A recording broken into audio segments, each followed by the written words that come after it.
Hey everybody, welcome back to the podcast this week. Today I'm speaking with Martin Woodford, who is Head of Engineering Software Leader for William Hill. Thanks all for tuning in. This is obviously the podcast where you go if you're a developer, if you're a hiring leader, if you're working in tech, if you're a tech enthusiast and you want to learn about the latest trends, technologies and advice from leaders in this space. So we're speaking about CVs, interviews, how to get a job, how to hire the best talent and beyond, all in this episode of the podcast. The Alfie Whattam podcast. Martin, thanks for coming on. Thanks for joining me today. Let's kick off with a little bit of an intro, mate. Who are you, and tell us about your background, please. Cool. So Martin Woodford, as you said, so I'm a software engineering manager currently at William Hill. I've been in the industry for 20 years, which kind of pains me to say that, but kind of done a bit of everything in that time. So development, testing, analysis, the whole shooting match, really. And yeah, I guess that's why you're talking to me today. Awesome. Well, thanks for coming on. I suppose in those 20 years, and certainly, in the more recent when you've been leading teams, you must have reviewed hundreds of CVs, maybe even thousands of developers, testers, people looking to join your companies and teams.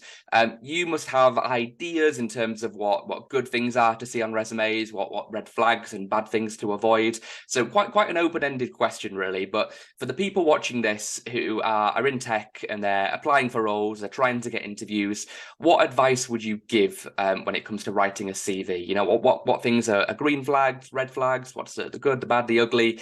Give us your perspective, mate, on CV top tips. Okay, I think the first thing for me that I look at is the length of the CV. So very much as soon as I see CVs that extend beyond that 3-page mark, and even 3 pages pushing it, for me, I kind of it becomes a red flag, because what are you really trying to tell me in that space? That's kind of the first thing that I look for. I've not got to the stage where I just bin those CVs yet, although like I have done in the past. But it's one of those things that really be to the point and concise. So I think other things that really concern me when I see CVs is very much things where it's just a bulleted list of things where knowledge of this, knowledge of that. Because what does it really mean? Have you got experience? Have you used this? How have you used this? And I see a lot of CVs where they have these big cover pages that list, as I like to call it, it's sort of keyword bingo. Yeah. Like obviously they're just to get the CVs found and sort of sifted through and then landing it at hiring managers' doors. Thing is, as soon as you see this, and then it's not got any relevance to the experience that they've got, and therefore you just kind of say, well, what is this? What is this? Additional page of detail there for? So, that's. I'm looking at all the red flags here first, and then I look at what I think. Sure. Okay.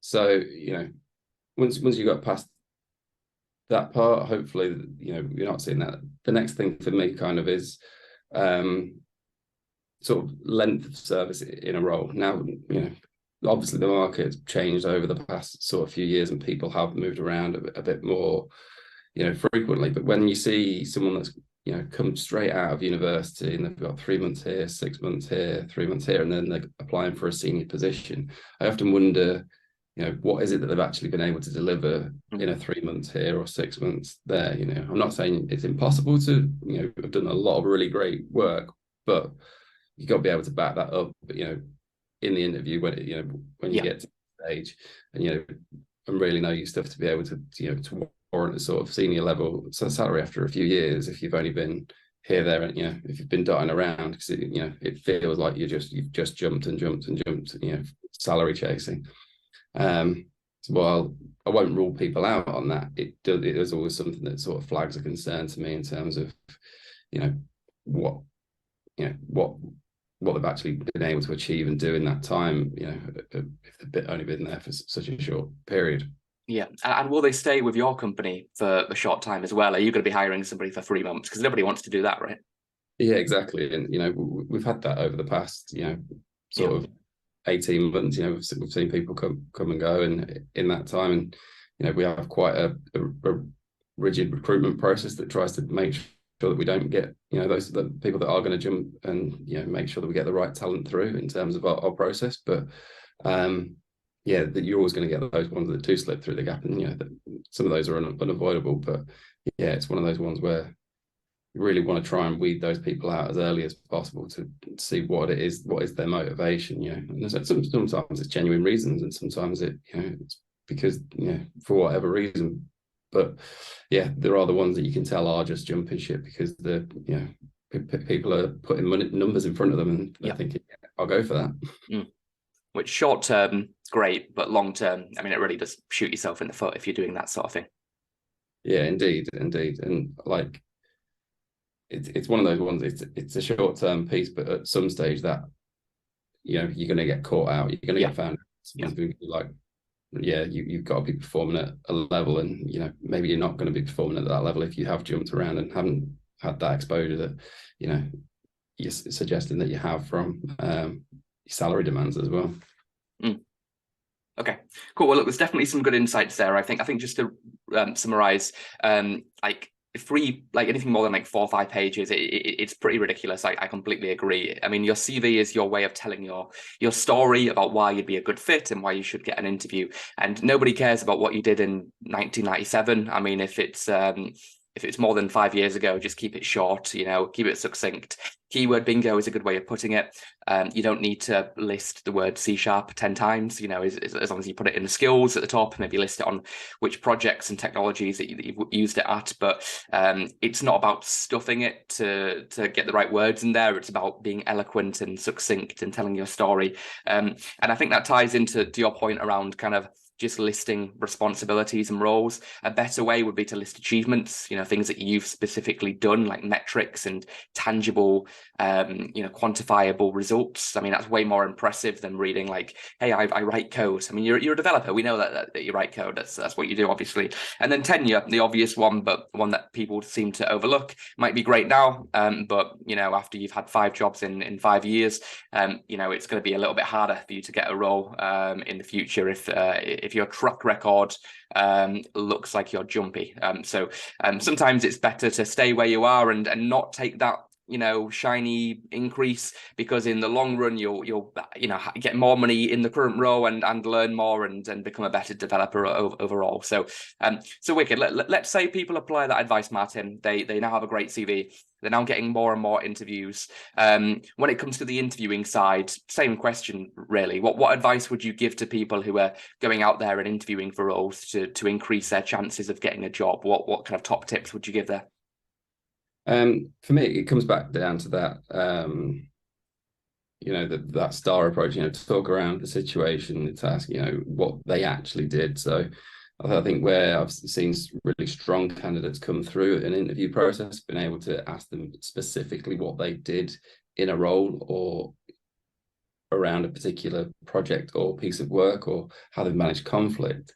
And those that are really good can either lean upon experience that they've got, or where they've not been able to say, oh, I've not had that, but I would do it in this way. Where I've seen people fall down is that they almost look for, conflict. Conflict is when things aren't going well, you've just got to communicate. And it's like, yes, but if you were in that situation, how would you resolve a conflict? Have you ever come across this and sort of really leaned upon that, what they've done and how they would go about solving a problem, rather than it just being communicate, which is often what people fall back to in terms of if you ask the easy answer, right? Exactly that. I think other than that, it's very much about being prepared for the interview and sort of understanding the role that you're going for, because people often fall short there, and they ask questions because they feel like they should ask questions, but the questions aren't necessarily relevant. So really make it specific. And as an interview, it's your chance to interview the person that's interviewing you as well, because you're going to be working with them and working alongside them, and you've got to be able to be comfortable that that person is someone that knows the business, knows what you're going to be doing, and knows what's going to be asked of you, and drilling into the details of the specifics of the project, if they can share that information or whatever it is that that might be working on roadmaps or all of that stuff, the more that you can show interest in the actual role and the specifics around what you're applying for, the better you look coming out of the interview as well. If they can't give you the answers to that, well, maybe you're interviewing with the wrong company anyway. Yeah, absolutely. I like that you mentioned the STAR technique, because it's something that recruiters tend to live and breathe, but technical leaders often don't understand it as well. So good that you're on the ball with that. For the people that are listening and watching that aren't aware of the STAR technique, basically it's a really great framework for answering questions that get asked to you in an interview. I even find it myself using it in like day-to-day life sometimes. If the missus wants something, I'm like, all right, how do I star this? So S is situation. What situation were you in? T is task. Describe the task that you did in that situation. A is for action. What actions did you take to work on that task? And then R is results. What results did you get as a result of that? So if you're finding yourself not being able to eloquently answer a question, just revert back to STAR, because it's a great framework to follow to get to get polished answers across. And also good that you mentioned around kind of the research and the preparation and the questions, because I gave a talk this weekend at a tech meetup to a bunch of refugees from Ukraine who had fled here from the war. And one of the biggest problems they had with interviews is not a lot of them were doing research on the companies, on the organizations, on the hiring managers. So the questions that they were asking, if they were asking any questions at all, were a little bit weak, because they were like, hey, what do you do? What does the company do? I mean, that's not a great question to ask in the interview. A better question to ask would be something like, I've done my research on the company. I saw that you were recently acquired by this business. Did that change the culture at all? Tell me about how that impacted your role, because it shows that you've done your research. It shows that you're smart. It shows that you're switched on, and shows that you obviously give a damn if you're willing to put in the work beforehand. So I certainly agree with all of those points that you mentioned. This podcast is brought to you by WeLoveAlpha.com. If you're looking to grow and hire and scale your software engineering team in the UK, then go to WeLoveAlpha.com to hire the best software developers on the market. Everything across Java to C# to PHP to Python to React and Angular and mobile and more.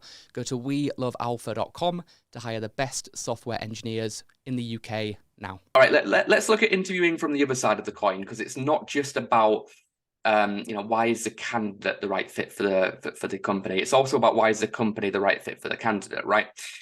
So what advice would you give to hiring managers, to leaders, to technologists that are interviewing developers, interviewing candidates, and they want to secure the top talent on the market? They want to get the right people interested. What advice would you give to people on the other side of the coin? So I guess for me, it's about really making the adverts clear as to what the role entails and to what's expected. Now, I think I sat through a talk on this as well a few months back, where it was from a very much a developer's perspective about what they wanted and what they were looking for. And some of the things really resonated with me. So things like, often we're guilty of writing 52 different skills down. You've got to be a master of AWS, Google Cloud Platform, and that will put some people off, because no one's got all of those skills, and no one wants to be doing all of those particularly, or sometimes they won't anyway. We'll get those people that will want to be exposed to everything, but you'll also get specialists that are very much, if you're looking for a front end developer, make it clear as to what the technology is that they will be working with, because yes, we've got Angular, we've got React, and they're pretty much, they're very similar, and people will jump across from one to the other. But if someone's very set on they want to be working with React, make it clear that is the skill that they'll be working with, and then list that other skills are desirable but not essential. If you want to bring, so if you're happy to look at candidates that don't have React, that have other sort of front end techs that you're quite happy to upskill across. And then also make it clear that what the progression path is for those people, and that will come in without it. That's probably more at the interview stage, and be aware of how you put your frameworks are in place, and how you upskill people. All of the the things that aren't going to be listed in the benefits package that are the way that you go about your day-to-day work and how you bring people, to the right level, and how you get people, from 0 to 100, or or from wherever their starting point is to the point where they are proficient and really performing for you. Okay, I certainly second that. I mean, separating must from nice to haves is really essential nowadays. I mean, if you list 100 technologies, and there's been a lot of research done about this, a lot of people will just not apply to the job because they'll feel like they're not qualified for it. When in reality, what you need is a good React developer. And what you've listed is you need someone with React, Node, TypeScript, Vue, and Docker, Kubernetes. I mean, how many of those are essential? How many of those are desirable? It's a good distinction to make, because you'll increase the number of candidates applying when you just be quite honest when writing the JD, when you're honest when interviewing people, and that sort of thing. You want what's the expression? A jack of all trades is a master of none, right? If you're looking to hire somebody that's great with this, do you want somebody that's great with this, or do you want somebody that's okay with this and they're okay with a bunch of other things? Well, if you're hiring somebody that is going to be doing this 90% of the time, then that's what you should be focusing on, right? And then progression. You're absolutely right. Gone are the days of it just being like, hey, what's in it for us as the employer? It's now much more about what's in it for them as the candidate, because good developers, they've got a lot of opportunities out there. They're getting messages all the time on LinkedIn. They're getting ads, left, right, and center being shown to them. So, why should they work for your company? It's not just about, why should, they accept the opportunity, but why would they enjoy the culture? Why would they enjoy the benefits? What is the progression, the roadmap, the opportunities for growth and advancement? So yeah, something that's like massively overlooked. And we often find, Martin, with my recruiting company, that a lot of the time people will get an offer for a job and then they won't accept it. And then the hiring manager will be like, what? I don't understand. What happened? Why didn't they accept? And we go back and we dissect and we go, like, did you tell them about why you enjoy working there? What are the great reasons? The progression, it's not the promotion plan, the personal development objectives? And no, obviously not. So if you don't explain what's in it for them, then somebody else will, and they'll tempt them away from the process. Okay, cool. What about, let's say we've gone through this process, right? And people have got a great CV, they've interviewed well for the job, they've got the position, that the client's got some top talent by following these recommendations.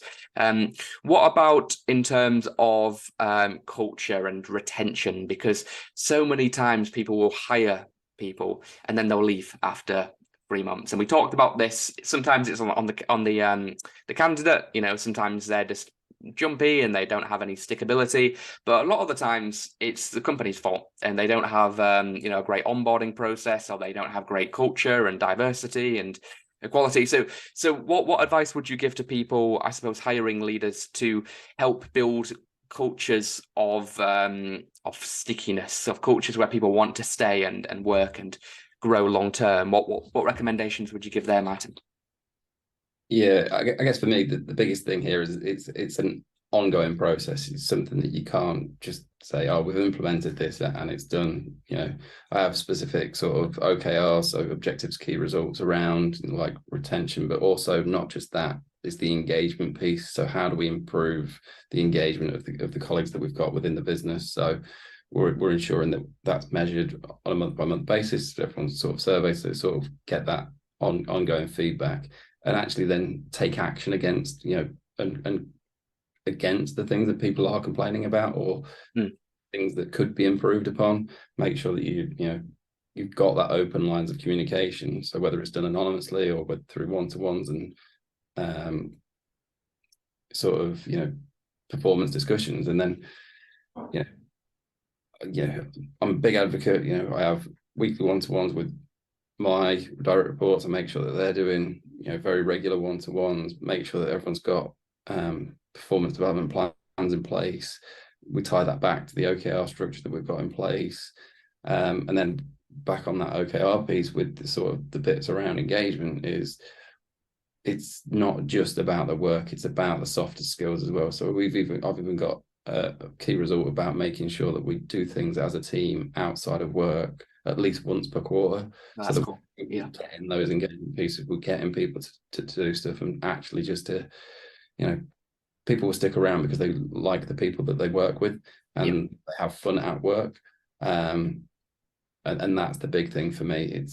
It's not just about the work, it's about making sure you've got a team that gel together, that work together, that are quite happy to socialize together as well.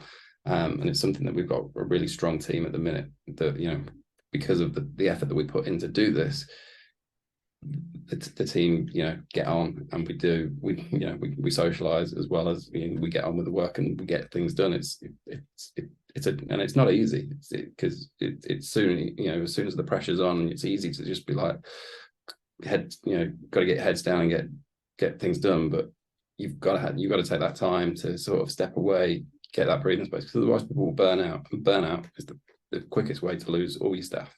Yeah, I've seen it happen many, many times. I'm sure you have as well. I mean, just to summarize there, so, getting feedback is one thing, but there's so many companies out there that get the feedback and they don't do anything with it. So actually showing that you're implementing the feedback and taking action on their advice is critical. Otherwise, people will stop giving you accurate feedback because they won't believe that any action will be taken because of it. So that's super relevant. I mean, like, one-to-ones is such a I would say basic and obvious one, but one that gets overlooked so many times, and managers go, let's push it to next week. We don't really have too much to discuss this week. Let's do it in a couple of weeks. And then your direct reports will just start to feel like they're not valued if you're not willing to spend quality, one-to-one time on them. And stuff will get missed, like important stuff will get missed. And the outside of work piece is obviously super critical as well. It's not just about winning minds in the office, it's about winning hearts out of the office as well, and building out that like friendship with them. People don't want to leave a place where they enjoy, where they want to work, and there's often the expression that people don't leave jobs, they leave managers, and there's probably some truth to it a lot of the time. So making sure that you've got a positive culture where people are really enjoying coming to work and feeling valued. It seems a bit cliche saying it, but it's something that, like, if we're honest with ourselves as managers, sometimes it's not an environment that we're always building. So I like what you mentioned at the start. It's not something that happens once. It's like an ongoing thing that you need to maintain. So that's absolutely right. Cool. All right. Well, look, thank you so much, Martin, for giving your advice and insights today. For developers that are watching, if they want to reach out to William Hill, they're interested in opportunities, I'm sure there'll be a careers page on the website or something. But what types of developers do you tend to look for? What tech stack, and what types of people should be looking to apply for roles with you? Well, yeah, cool. So we're an AWS backed sort of house, really, in the main, but the tech stack that we're using behind that is Java and React as primary two languages, probably, for the front end, back end, for particularly within my team and across the board, really. But then we have the sprinkling of Python and other things that are thrown into the mix as well. So we're probably a little bit more unique in the space where we've got our own sort of hardware as well. So we do hardware interactions. It's not just all around the website as well, although we obviously have a heavy web presence. We're sort of a global organization, so we've got roles all over the place as well. So trying to think what we I'm actually it's a huge business, right? I mean, most people know William Hill. It's a very market leading brand name, right? Yeah, exactly. And kind of where I'm quite fortunate at the minute that our team is fully resourced up at this moment in time, but there are obviously teams within the business that will be looking for talented individuals.